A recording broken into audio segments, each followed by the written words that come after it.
कलम India news के नए सेगमेंट सत्ता, साजिश और संग्राम में आपका स्वागत है। कलम इंडिया लोकसभा चुनाव को लेकर आप सभी के लिए आपके सांसद की पूरी जानकारी लेकर आया है।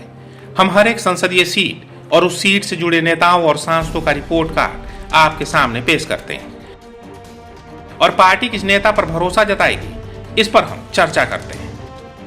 आज बात सुपौल लोकसभा सीट की।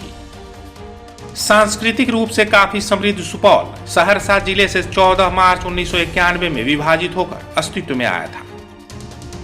लोक गायिका शारदा सिन्हा और स्वर्गीय पंडित ललित नारायण मिश्र की धरती के नाम से मशहूर सुपौल में धान, गेहूं, मूंग, पटसन की पैदावार बहुत अच्छी होती है। कुल मिलाकर यहाँ का आय का मुख्य साधन कृषि ही है। सुपौल प्राचीन काल में मिथिला राज्य का हिस्सा था। बाद में मगध और मुगल सम्राटों ने भी यहाँ राज किया।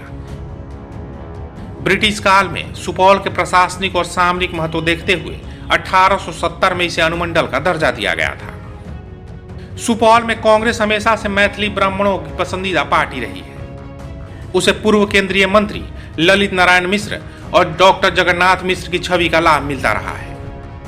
हालांकि यहाँ कहा जाता रहा है कि यादव और मैथिली ब्राह्मणों का साथ नहीं होता है, लेकिन रंजीत रंजन की जीत ने इस मिथक को तोड़ दिया। वैसे सुपौल और आसपास के इलाके में पचपनिया के नाम से पहचान रखने वाली अति पिछड़ी जातियों की ताकतवर लॉबी भी यहाँ की हार जीत में अहम रोल निभाती आई है। लोकसभा सीट सुपौल परिसीमन के बाद 2008 में बना था। सुपौल सीट के तहत विधानसभा की 6 सीटें निर्मली, पिपरा, सुपौल, त्रिवेणीगंज, छत्तापुर, सिंहेश्वर आती हैं। इस सीट पर 2 बार 2009 और 19 में जेडीयू के उम्मीदवार ने जीत दर्ज की। तो वहीं 2014 में यहां से कांग्रेस के टिकट पर पप्पू यादव की पत्नी रंजीत रंजन जीतकर संसद पहुंची थी। सुपौल के उत्तर में नेपाल है, ऐसे में यह लोकसभा क्षेत्र इस मायने में भी काफी महत्व रखता है। इसके साथ ही इसकी सीमा एक तरफ सीमांचल तो दूसरी तरफ मिथिलांचल से भी लगती है, जो इसके राजनीतिक महत्व को और बढ़ा देता है।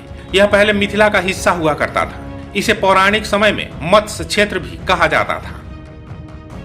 2014 में मोदी लहर के बाद भी भाजपा यहां जीत का परचम नहीं लहरा पाई थी और यह सीट रंजीत रंजन ने जीतकर कांग्रेस की झोली में डाला था।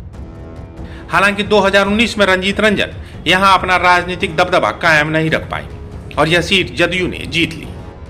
परफेक्शन IAS, UPSE और BPSC फाउंडेशन क्लासेस के लिए समर्पित संस्थान। यहाँ आपको UPSE selected and interview appeared faculties द्वारा गाइड किया जाता है। Separate batches for Hindi and English medium. 65वीं और 64वीं BPSC एग्जाम में 69 और 107 रिजल्ट्स एवं 66वीं BPSC एग्जाम में 131 रिजल्ट्स हासिल किया है परफेक्शन IAS टीम ने। परफेक्शन IAS, कुमार टार, बोरिंग रोड, पटना।